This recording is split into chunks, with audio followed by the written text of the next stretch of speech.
Good morning, Sam. It is Friday, May 21st, 2021.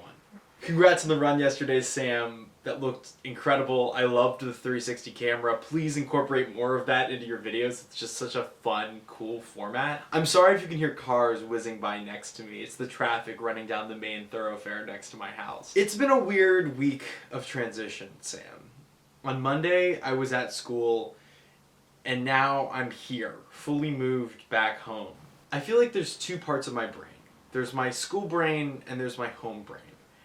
And when I'm at school, I'm 100% totally encapsulated in my school brain. The concerns, the things that I'm thinking about, my worries, my fears, all of that is associated with school and the relationships that I have there.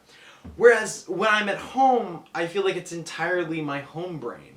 I'm thinking about my family, the people that are around me in my life here at home. That's what I'm concerned about. But what I find most curious is how quickly I can switch from one to the other.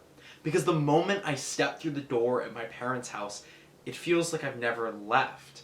Even now, I don't live there anymore, but just going back feels so absolutely natural. Last night, I went to my parents' house with my brother and my friend, and we played guitar together late into the night.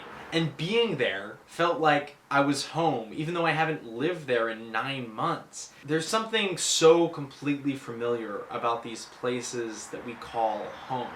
These places that we come to know and cherish and love. Even coming back into this house here, it felt like I hadn't left. It felt like coming back, somehow the semester hadn't happened. That it had almost just been this blip.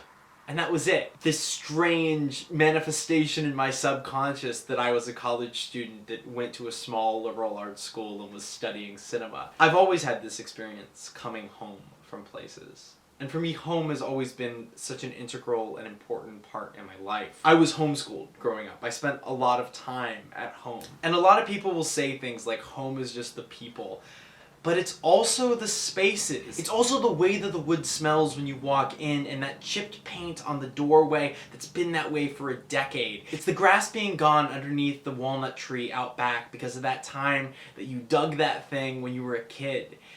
It's about seeing the marks of your own history written in this physical thing. I love space. I love the strangeness of it. I love the intricacies of it. I love that we're so tiny and we take up massive amounts of space in which to live. It doesn't make any sense to me, and yet it absolutely feels totally and completely necessary. So coming home, coming back to these spaces that has this deep meaning, stirs up something inside of me. It unlocks memories that I didn't know that I had, memories that are so completely integral to who I am and my entire personality. And while they are just spaces, places that will crumble to the ground and decompose into the earth, we can still love and we can still cherish and we can still find meaning and memory in them.